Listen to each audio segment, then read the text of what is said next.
मैं सेठ साहब से इसकी मंतक समझने की कोशिश कर रहा हूँ। 3 नाम क्यों?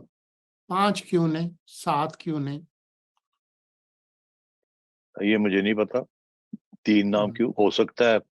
मेरी इंफॉर्मेशन गलत हो, 5 ही नाम हो। 6 भी हो सकते हैं। फिर तो सोलंकी साहब, ये कोई लिखी हुई चीज नहीं है कि 5 नाम जाते हैं। ये हुँ, let me explain this to you. कम से कम 3 होते हैं, मैक्सिमम। हाँ, ये भी होता है, हुआ है, क्योंकि ये कोई आईनी रिक्वायरमेंट तो नहीं है, कोई हुँ, ना ही कोई लीगल रिक्वायरमेंट है। जी, जी। तो इसलिए नंबर 8 के जर्नैल भी ज़िया-उल हक साहब भी बने हैं, एंड हुँ, और भी होता है। तो ऐसे नहीं होता। तो मेरी इंफॉर्मेशन के मुताबिक 3 नाम, the 3 G, senior most generals के नाम गए हैं, but I may be wrong. हो सकता है 4 या 5 गए हों। जी, देखिए ना वो उसमें ये है कि वो 3 नाम जो है वो 3 नाम ऐसे हैं कि जो कि मेरे ख़्याल से गवर्नमेंट को भी हो गए, क्योंकि जो नंबर 4 उसके बाद जो होगा नाम, उसके ऊपर ही तो सारा बहुत सारा मसला बना रहा है। तो आप भी जानते हैं सारे कि वो शायद ना आ सके, लेकिन देखिए ये तो ख़ैर, लेकिन इससे कतई नज़र ये तो मैं तो समझता हूँ सेठी साहब, मेरा तो ये व्यू है, ये इतना इसको ओवर प्ले किया जाता है इस मसले को। हमारी तारीख गवाह है कि जो भी प्राइम मिनिस्टर कोई भी हो, नवाज़ शरीफ हो, भुट्टो हो, इमरान खान खुद हो, कोई भी आर्मी चीफ वो करेंगे, वो आर्मी चीफ को वो समझते हैं कि पता नहीं लगा के तो वो उनके साथ चलेगा, ऐसा नहीं होता। बार बार ये लेसन वाजे, जिसे कहते हैं पोस्टर लिखा हुआ है दीवार पे, yet politicians fall for it. और ये मुझे, ये खैर एक लंबी बहस है, लेकिन बहरहाल आप ये बताइए कि जब ये कोर कमांडर्स की तो मुलाकात में, सॉरी, जो मेजर जनरल्स की आपने जिक्र किया, 3 स्टार जनरल्स का, सॉरी, उसमें तो ये बातचीत हुई, लंदन में जो बातचीत हुई वजीर आजम शहबाज शरीफ और उनके बड़े भाई पार्टी के हेड के दरमियान, वहां पे क्या व्यू है? जारी बात है ये दो औ स्ट्रीम पैरेलल चल और रही है। और इसमें मेरा एक इज़ाफ़ी सवाल है, वो ये है कि जब शर्मुल शेख से चले वज़ीर-ए-आज़म साहब या चलने वाले थे, तो उस वक़्त उन्होंने ट्वीट फरमाया, ऑफ टू पाकिस्तान, यानी अब पाकिस्तान जा रहा हूँ। फिर वो पाकिस्तान के बजाय लंदन पहुँच गए। इसकी क्या वजह है? और दूसरा ये कि अगर वो भाई से मिलने गए हैं और फैमिली से मिलने गए हैं और प्राइवेट विजिट है, तो वज़ीर दिफा ख्वाजा आसिफ और मलिक अहमद वो क्या कर रहे थे वहाँ पे? अगेन, मैं तो वहां नहीं था, तो इसलिए कोई आंखों देखा हाल तो मैं आपको नहीं बता सकता। मगर चिड़िया घूम रही थी। अच्छा, अब अर्ज ये है कि जाहिर है कि अगर शहबाज शरीफ साहब ने ये कहा था कि ऑफ टू पाकिस्तान, तो इसका मतलब है कि उससे कबल के वो पाकिस्तान पहुंचते उनको कोई पैगाम मिला। अब कहाँ से पैगाम आया या नहीं आया, मगर ये वाज़ेह है कि उस पैगाम की वजह से उन्होंने लंदन का रुख कर लिया।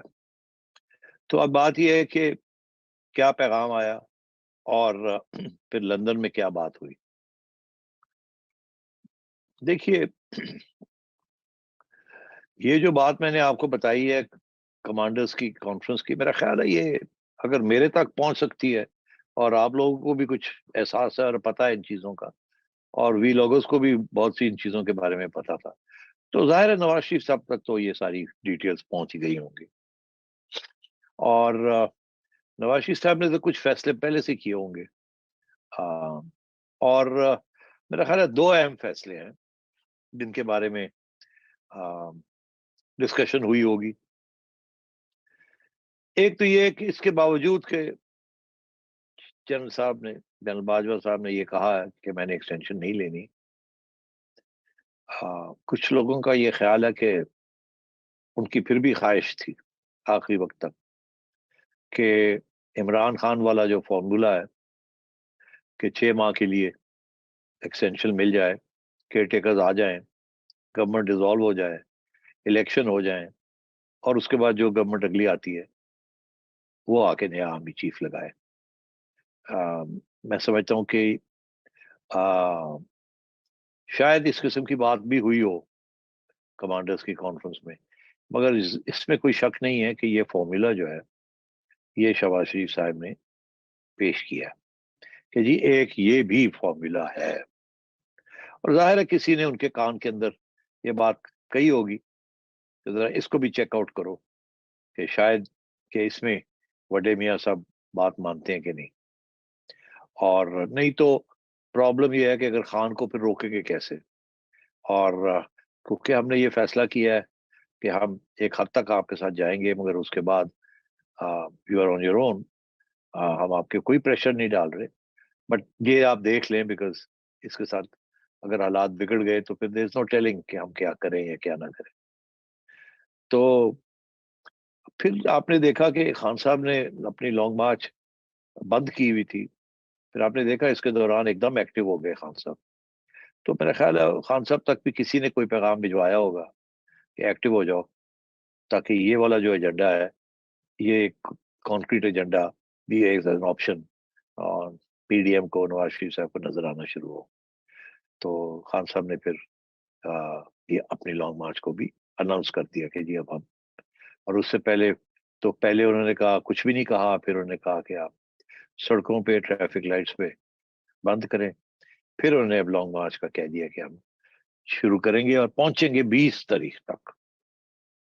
तो वो जी 20 तारीख का ताल्लुक अब समझ आ गई कि वो 20 तारीख 19 तारीख वही जो बात मैंने पहले की 18 के बाद जो फैसला होना है। और खान साहब का जो फॉर्मूला है कि जी जनरल बाजवा को एक्सटेंशन मिल जाए और हम अपनी लॉन्ग मार्च कॉल ऑफ कर लेते हैं, और इस महीने के अंदर एक्सटेंशन मिल जाए और आप लोग डिसॉल्व कर दें असेंबली जनवरी फरवरी में और जून जुलाई में इलेक्शन हो जाए और चीफ्स 6-7 महीने जिसके दौरान होल्ड द फोर्ट। और क्योंकि ये सबकी रजामंदी के साथ होगा तो फिर कोई तशद्दुद लड़ाई झगड़े खत्म हो जाएंगे और आईएमएफ के पैसे भी आ जाएंगे, सऊदी मोनार्क भी आ जाएगा 21-22 तारीख को और मामला चल पड़ेगा। तो ये एज अ सीरियस ऑप्शन ये एम ए खान साहब ने फ्लोट नहीं किया था, ये कहीं से आ रहा था। तो ये ये जो ऑप्शन भी मेरा ख्याल है ये हम जो मुलाकातें हुई नवाज थी, शरीफ साहब के आगे रखा है।